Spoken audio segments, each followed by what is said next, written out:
tuloy natin yung trabaho natin. Kabit na tayo ng oil filter. So make sure na sigurado tayo sa filter natin, walang problema. Kahit ibalik mo siya kung okay pa naman, pwede yun ibalik.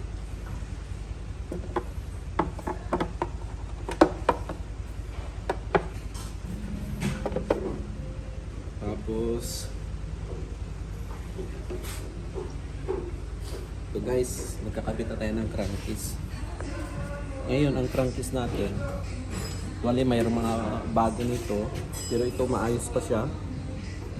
Bago pa kasi itong transmission na in-overhaul ng ibang shop, kaso lang nagka-problema. So ang gasket niya maayos pa.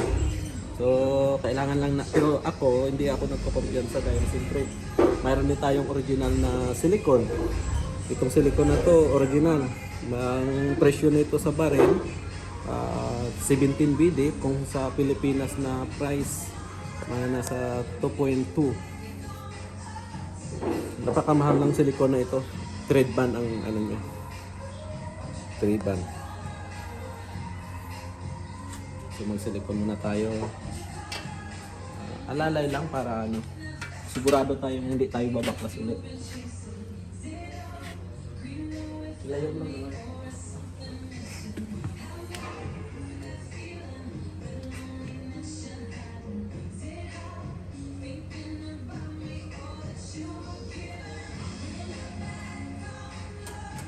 Kasi pag bago ang gasket, hindi naman dapat natin nalagyan ng silicone.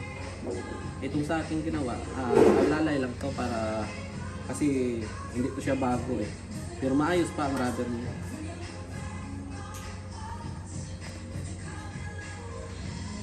Baka may magtanong na bakit binalik ko yan. Maganda pa kasi. Okay pa naman. At saka yung customer natin, nagtitipid din siya. Kailangan niya rin makasave ng gastos. So alalayan din natin ang customer. Total mayroon naman tayong bagong silicone na original. Ang problema.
Sarap dito ngayon sa ano, ang weather ngayon malamig. Kaya habang nagtatrabaho, mayroong konting tagay-tagay ng karak. Ito. Sarap. Ay, nagkamali ako ng ano, mas nauna pang dapat dito.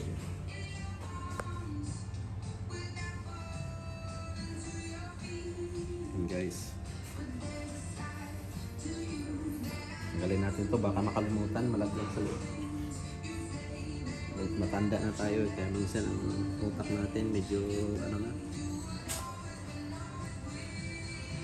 hindi natin masabing napaka-aktibo pa ng isipan natin pag mayroong edad-edad na tayo.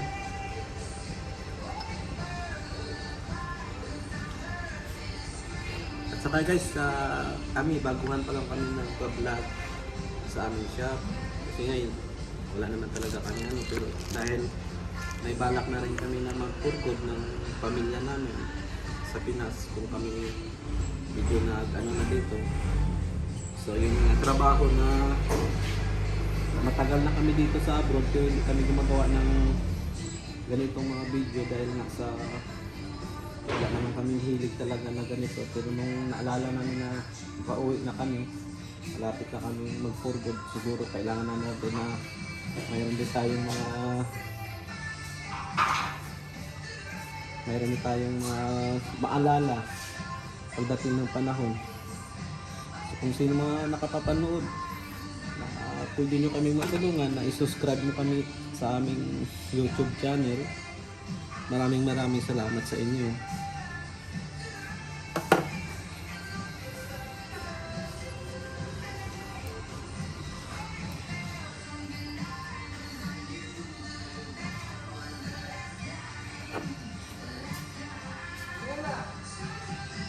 Sa sunod, pag naging maayos na rin yung ano namin video, guys, magbi-video din kami ng mga troubleshooting sa mga baguhan sa may mga sasakyan. Makakatulong tayo pag ano.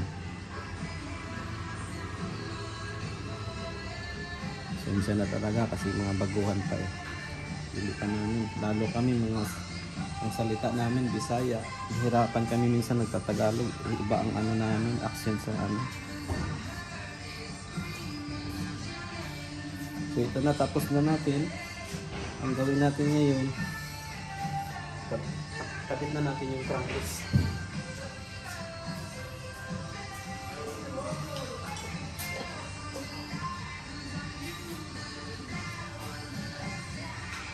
Tagay ulit. Karat.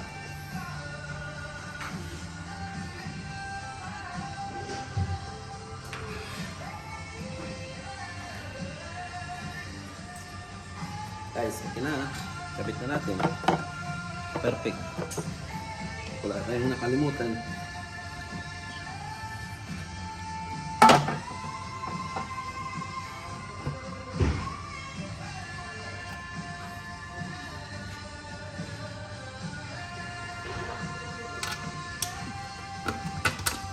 Yan, malalay yung videographer natin. Talagang supportive talaga ito.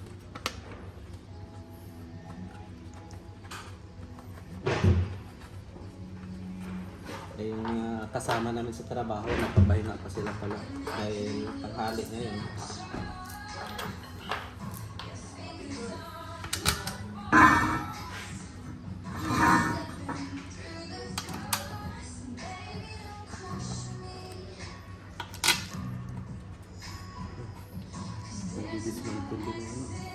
Pinalinis ko ng electric fan.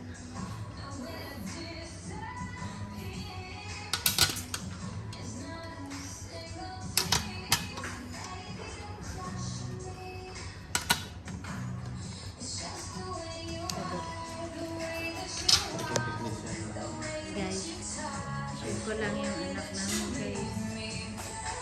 Yan na din siya ng electric fan.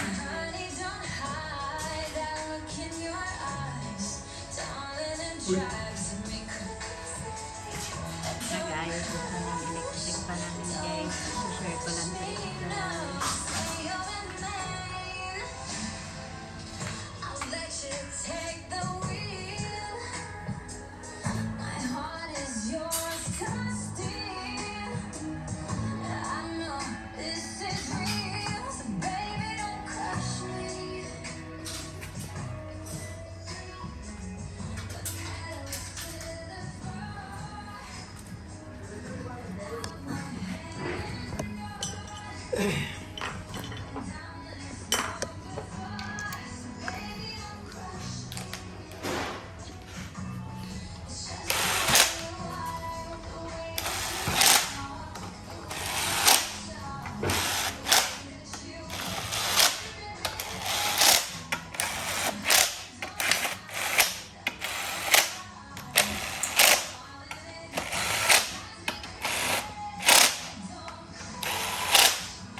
malaki.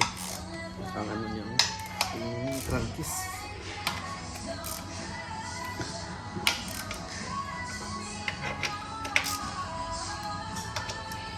Sa mga ganitong sasakyan, malalapad. Ang crankies niya.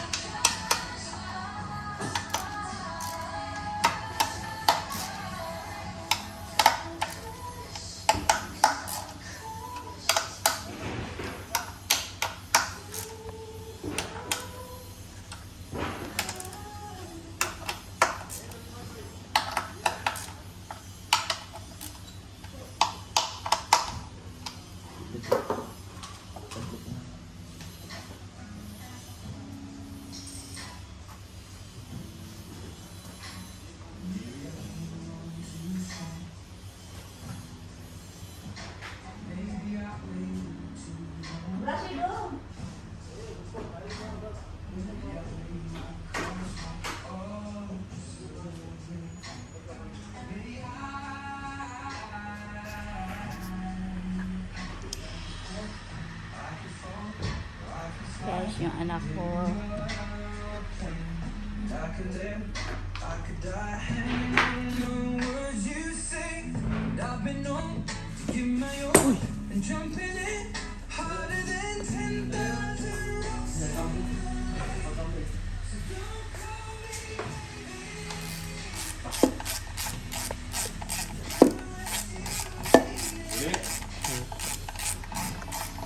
Susi ng salo doon. Ang kamon doon.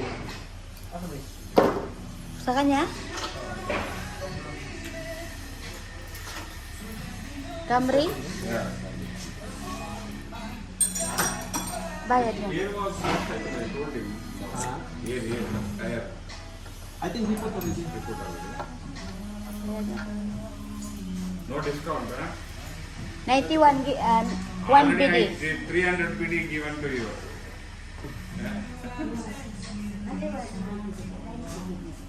One PD discount. That exhaust no very expensive but then that you buy. Huh? One exhaust no. Which one? The exhaust I return no. Yeah. Very expensive but then you buy. Huh? Yeah. Thank you. Okay, sir.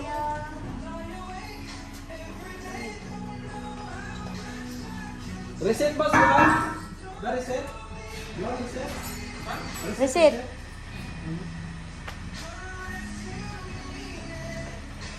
Guys, pasensya na may customer kasi dumating. Yan, tagalin yun.